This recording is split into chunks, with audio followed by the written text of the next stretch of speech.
আল্লাহ তাআলার পয়গম্বর সুলাইমান আস্তে আস্তে করে যখন ঘরের কিনারায় হাজির হয়ে গেল, নজর করে দেখতে পায় এই ঘরের মধ্যে সুন্দর একটা যুবক দেখা যায়।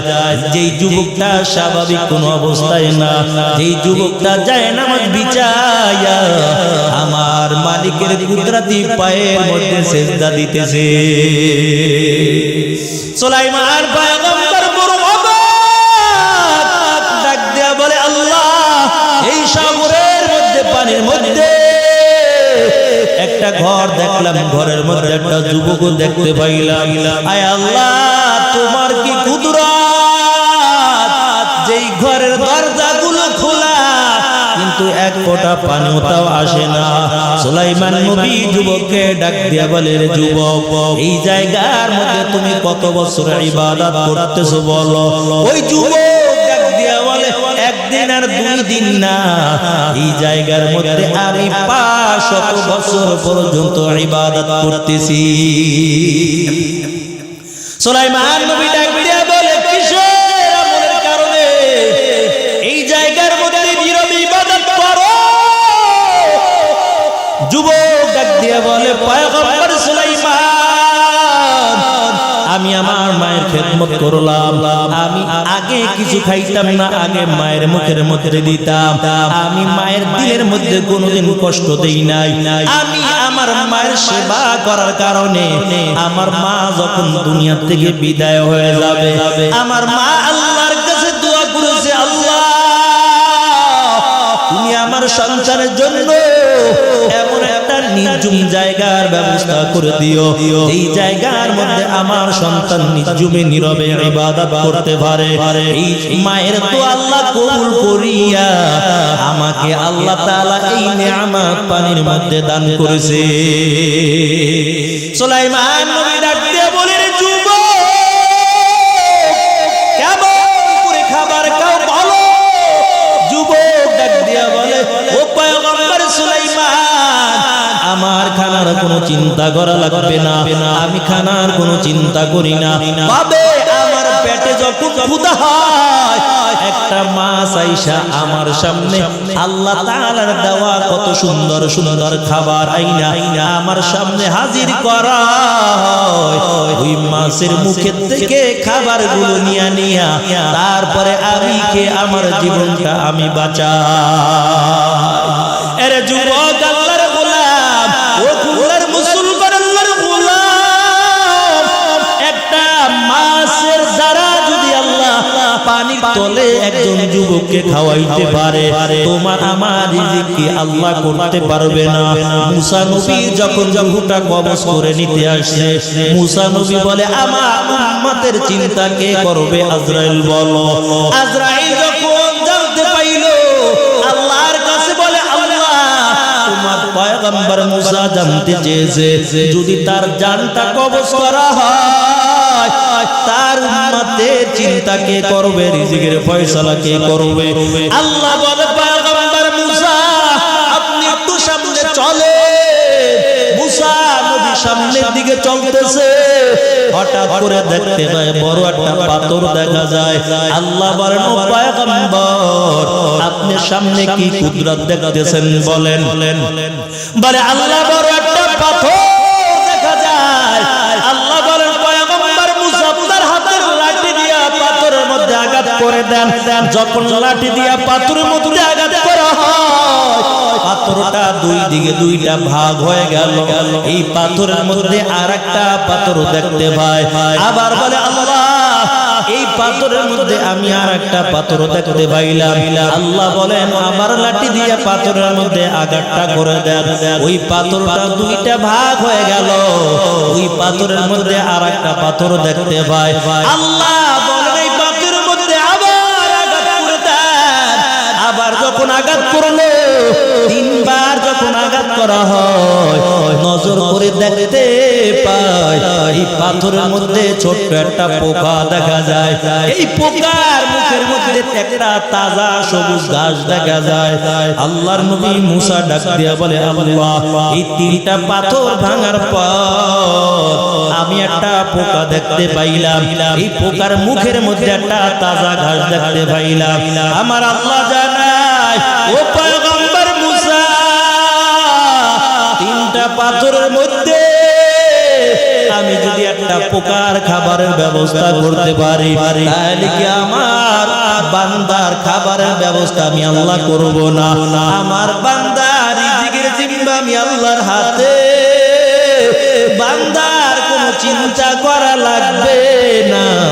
বান্দাকে দুনিয়ার জমিনে পাঠানোর আগে আমি আল্লাহ তার রিজিকের ফয়সালা করেছি।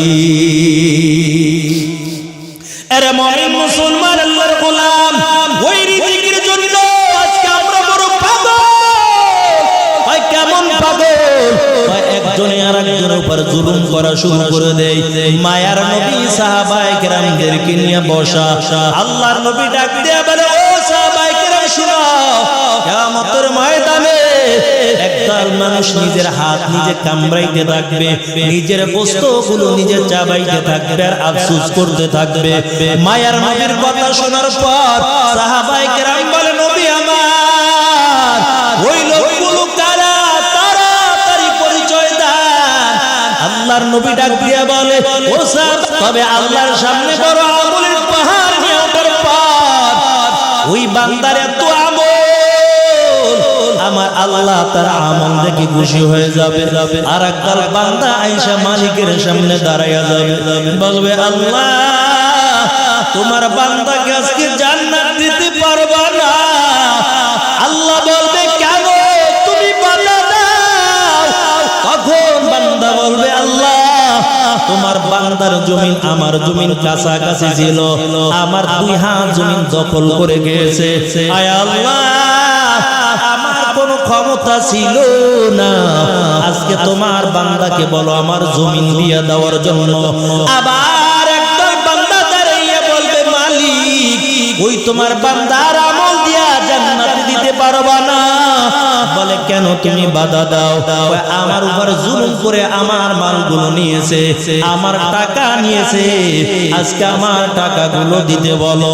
আল্লাহ ডাক দিয়া বলবে, রে বান্দা, এই তোমার বান্দার এই লোকের যে জমিন দখল করে খেয়েছো, এই বান্দার তুমি টাকা মেরে খেয়েছো, আজকে তুমি তাকে জমিন দিয়া দাও, আজকে তুমি টাকা দিয়া দাও।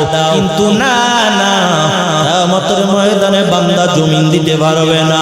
কিয়ামতের ময়দানে বান্দা টাকা দিতে পারবে না। বলবে, আল্লাহ, কোথায় টাকা পাবো? কোথায় আমি জমিন পাবো? আল্লাহ বলবে, তোমার নেকগুলো বান্দাকে দিয়া দাও। এমন করে দিতে দিতে দিতে দিতে ওই বান্দার আমলনামা পুরো শূন্য হয়ে যাবে। তারপর পাওনাদার দাঁড়াইয়া বলবে, আল্লাহ, আমি এখন পাবো। আল্লাহ বলবেন, এখন আর কি দিবা? তাহলে এই বান্দার গুনাহগুলো তোমার মাথার মধ্যে আনো। ও মুমিন মুসলমান, আজকে তো আমরা ব্যবসা করি, ব্যবসার মধ্যে ঠগাই। আজকে মানুষকে ঠগাইতে পারলে নিজে বড় বড় মনে করি।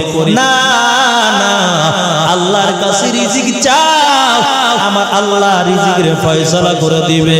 এমন করে নেকগুলো দিতে দিতে বান্দার আমলনামা শূন্য হয়ে যাবে।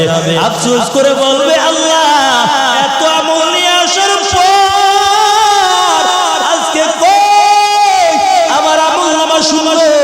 আয় আল্লাহ, আমার আমলনামার মধ্যে কোনো নেকি নাই। এমন আফসোস করবে আর নিজের হাতগুলো নিজে চিবাইতে থাকবে, কামড়াইতে থাকবে।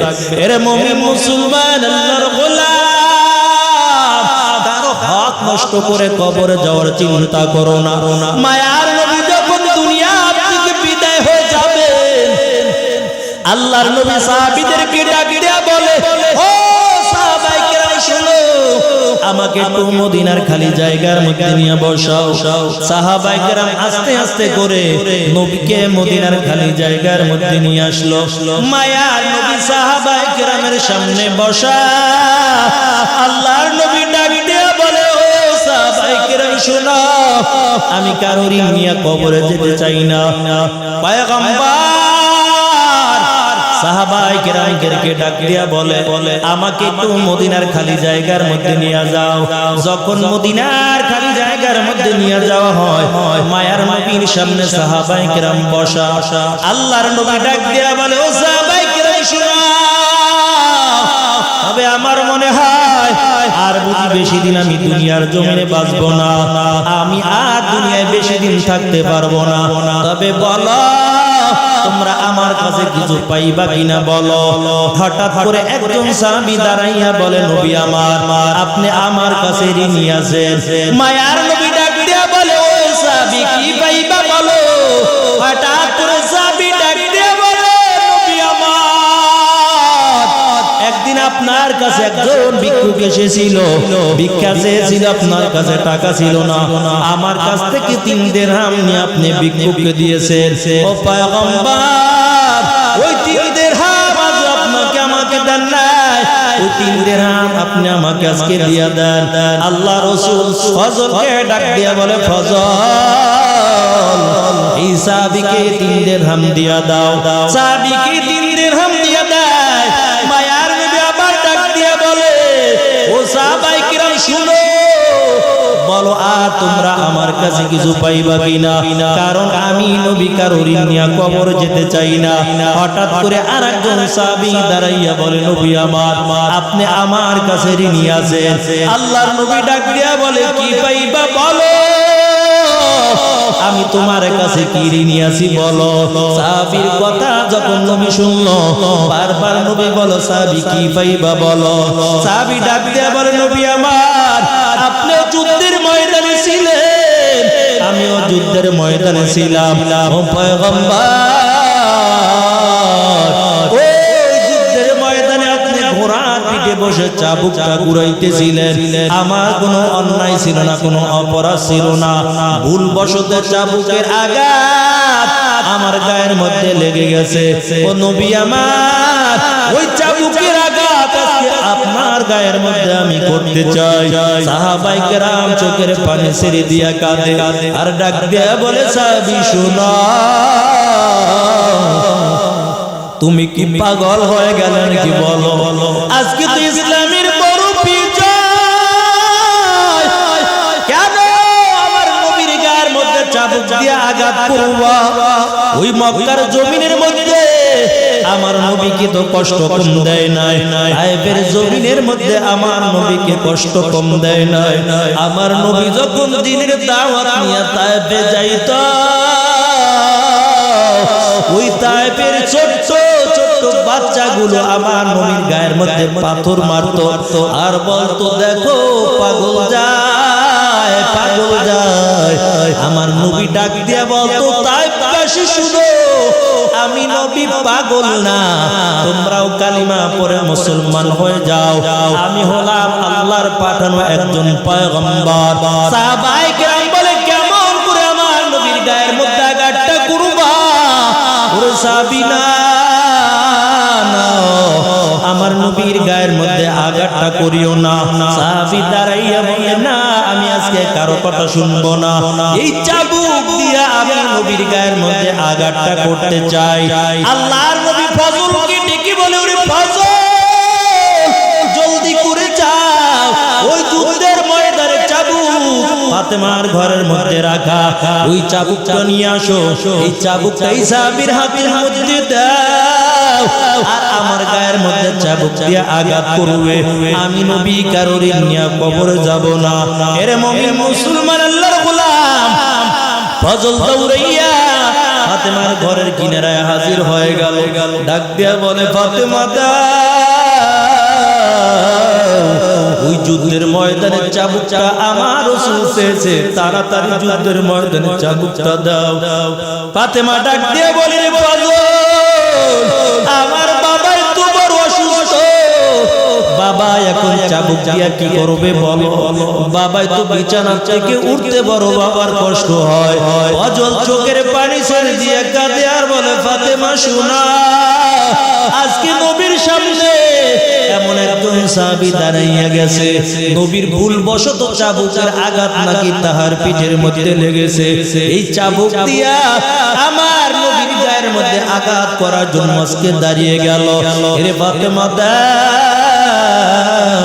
ওই চাবুকটা জলদি করে আমার হাতের মধ্যে দাও ফাতেমা চাবুকটা ঘরে থেকে ফাতেমার হাতের থেকে যখন ফজলের হাতের মধ্যে দেওয়া হয় ফজল চোখের পানি ছেড়ে দিয়া কান্না করে আর বলে কেমন করে আজকে চাবুক দিয়া নবীর গায়ের মধ্যে আঘাতটা করবে চাবুক নিয়ে নবীর দরবারে হাজির ওদিক থেকে ফাতেমা হাসান হোসেন দুইটা সন্তানকে ডাক দিয়া বলে এর সন্তান যাও ওর নানার কাছে আজকে যাইয়া দাঁড়াইবা আজকে তোরা দুই ভাই তোমার দুই নানার দুই পাশে দাঁড়াইবা যত খুশি তোমাদের গায়ের মধ্যে আঘাতটা নিবা তারপর যেন আমার বাবার গায়ের মধ্যে আঘাতটা করতে না পারে হাসান হোসেন দুইটা ভাই নবীর দুই কিনারায় হাজির এরে মুমিন মুসলমান হাসান হোসেন ডাক দিয়া বলে এরে সাহাবী শুনা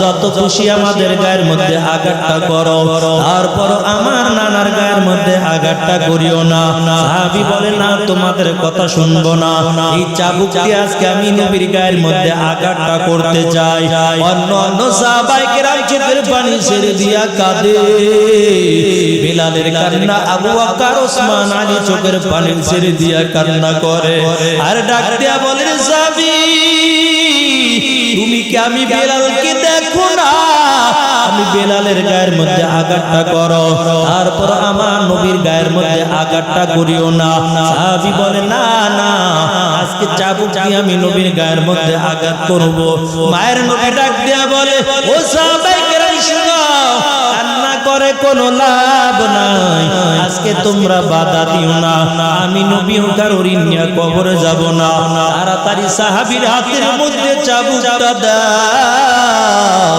আর তাড়াতাড়ি তুমি চাবুক দিয়া আমার গায়ের মধ্যে আঘাতটা করে দাও সাহাবীর হাতের মধ্যে যখন চাবুকটা দেওয়া হয় চাবুক নিয়ে আমার নবীর পিছনে দাঁড়ায় নবীর কাছে দাঁড়ানোর পর ডাক দিয়া বলে ও এই চাবুকের আঘাত যখন আমার গায়ের মধ্যে লেগেছে আমার গায়ের মধ্যে কোনো জামা ছিল না এখন তো আপনার গায়ের মধ্যে জামা দেখা যায় আপনি গায়ের জামাটা আপনি খুলে ফেলে মায়ের নবী আবু বকর ওসমানকে ডাক দিয়ে বলে আমার গায়ের জামাটা আস্তে আস্তে করে খুলে দাও এরে আল্লাহর বান্দা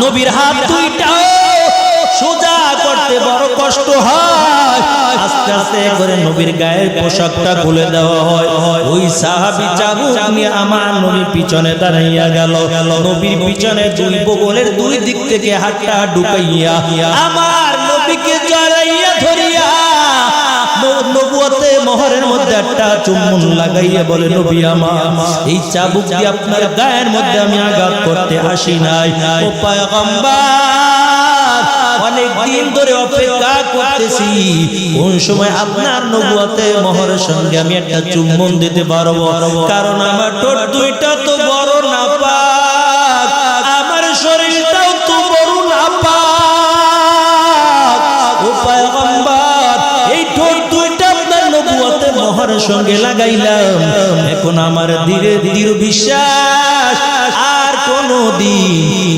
জাহান্নামের আগুন এই শরীরের মধ্যে স্পর্শ করবে না আশকারা মিল্লাত মাযহাব জুদা আশকারা মিল্লাত মাযহাব খুদা মিয়ানে আশিক মাশুক রামাজিস কিরামান কাতিবিন রাহাম খবরনি এরে মুমিন মুসলমান আল্লাহর গোলাম তবে আল্লাহ যাকে হেদায়েত দেবে হেদায়েত পেয়ে যাবে আল্লাহর কাছে তওবা করো রে যুবক আল্লাহর কাছে চোখের পানি ছেড়ে দিয়া কান্না করো কোন সময় জানি আজরাইল এসে হাজির হয়ে যায় আজরাইল হাজির হয়ে গেলে আর বাঁচার কোনো উপায় নাই তবে অহংকারী করবা না রে যুবক তাকাব্বুরি করবা না আল্লাহ তাআলা কয়েকদিনের জন্য দুনিয়ার জমিনে পাঠাইলো আল্লাহ ফেরাউনকে